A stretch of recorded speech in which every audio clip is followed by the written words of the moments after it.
Salam, hər vaxtınız xeyir, dəyərli abituriyentlər, kanalımızın dəyərli izləyiciləri. Mən Sənan Əkbərov. Bu gün sizlər üçün yer səthinin relyefi mövzusundan 49, 50 və 51 və 52-ci sualların izahını verəcəm. İlk olaraq 49-cu suala baxırıq. Sualda bizdən nə soruşur? Arid denudasyon relyef formalarını müəyyən edin. Biz demişdik, arid denudasyon relyef formaları nədir? Arid, yəni quraq. Yəni quraq iqlimdə denudasiyada aşınmadır, parçalanmadır. Yəni quraq iqlimdə müvəqqəti axarların yaratdığı relyef formalarıdır. Bu relyef formalarına da biz nəyi misal çəkmişdik? Bendland, yarğan və qobu. Yəni burada cavabımız olacaq A variantı, yarğan və qobu. Digərlərinə baxaq. Kar-Turov dərəsi buzlağın fəaliyyəti nəticəsində yaranan relyef formasıdır. Moren tirəsi sirkdə həmçinin ona görə olmaz. Gətirmə konusu müvəqqəti axarların yox, daimi axarların, yəni çayların yaratdığı relyef formasıdır. Karst prosesləri də yeraltı sulara aiddir, olmaz. Karla sirk də buzlağa aiddir, olmaz. Burada cavabımız olacaq A variantı. 50-ci sualda Euler-Venn diaqramı verilib. Oxşar və fərqli cəhətləri soruşur.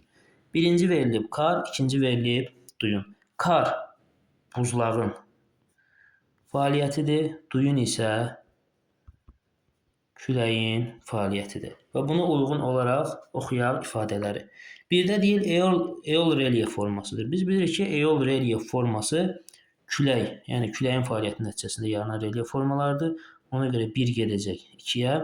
Eksogen proseslərin fəaliyyəti ilə yaranan morfoskulpturdur. Birinci baxaq eksogen proseslər nədir, sonra baxaq morfoskulptur nədir. Eksogen relyef formaları xarici qüvvələrin təsiridir. Yəni xarici qüvvələrin təsiri ilə yaranan relyef formalarıdır. Bunlar hansılardır? Dalğadır, küləkdir, buzlaqdır, yeraltı sulardır, müvəqqəti axarlardır, daimi axarlardır. Bunlar eksogen proseslərdir. Və bunların hər ikisi eksogen proseslər sayılır. Morfoskulptur nədir? Morfoskulptur biz qeyd etmişdik ki, bir var morfostruktur, bir də var morfoskulptur. Morfostruktur daha iri vahidlərdir, daha iri relyef vahidlərdir, hansı ki, planetar və mega relyef formaları bunlara aiddir. Morfoskulptur isə daha kiçik relyef vahidlərdir, hansı ki, mezo, mikro relyef formaları buna aid olur. Yəni eksogen qüvvələrin yaratdığı relyef formaları morfoskulpturlar adlanır. Ona görə də hər ikisinə oxşar olduğuna görə 2 gedəcək 3-ə. Eksorasiya nədir? Eksorasiya buzlağın fəaliyyətidir.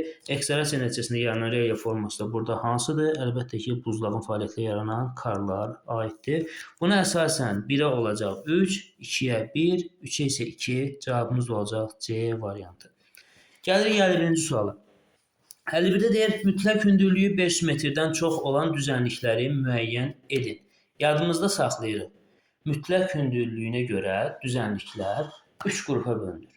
Hansılardır? Ovalıqlar, yüksəkliklər və yaylalar. Akkumulyasiya nəticəsində yaranan düzənliklər ovalıqlardır. Denudasiya nəticəsində yaranan düzənliklər isə nədir? Yaylalar hesab olunur. Yəni, belə də deyə bilərik ki, hündürlüyü daha az olan, 200 metrə qədər olan düzənliklər ovalıqlar, 200-500 arasında olan düzənliklər yüksəkliklər, 500 metrdən daha çox olan düzənliklər isə yaylalar adlanır. Burada da bizdən 5 metrdən yüksəyi soruşur. Ona görə də biz yaylaları götürməliyik. Mesopotamiya ovalıqdır, olmaz. Braziliya yayladır, Dekan yayladır, amma Mesopotamiyaya görə A olmaz. Orinoco ovalıqdır, İran yayladır, Mississippi ovalıqdır, olmaz. Ona görə B də gedir. Tibet yayladır, doğrudur. Qərbi Sibir ovalıqdır. Dekan yayladır. Bax, bunu qarışdırmaq olmaz. Bir var Orta Sibir, bir var Qərbi Sibir. Orta Sibir yayladır, amma Qərbi Sibir ovalıqdır. Ona görə C də olmaz. Turan ovalıqdır, olmaz. Meksika yayladır, Hinqang ovalıqdır, olmaz. D də gedir. Düzgün cavabımız olacaq Anadolu yaylası, Efiopiya yaylası və Gviyana yaylası. Anadolu yaylası Türkiyə ərazisində, Efiopiya yaylası Efiopiya, Somali dövlətlərinin ərazisində, Gviyana yaylası isə Cənubi Amerikanın şimalında, hansı ki, Venezuela, Surinam, Qayana kimi dövlətlərin ərazisinə düşür və Gviyana yaylasında biz bilirik ki, masavari relyef formaları formalaşır.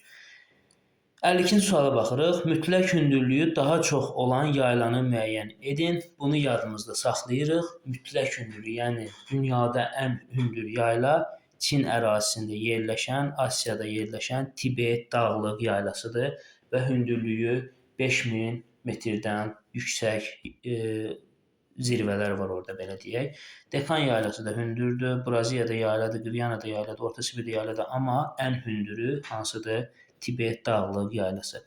Diqqətiniz üçün təşəkkürlər. Ümid edirəm ki, bu izahlar sizin üçün faydalı oldu. Əgər faydalı oldusa, siz də bizim zəhmətimizi qiymətləndirmək üçün kanalımızı izləmədə qalın, videolarımızı bəyənib, yorumlarda fikirlərinizi bildirməyi unutmayın. Növbəti videolarda görüşənədək hələlik.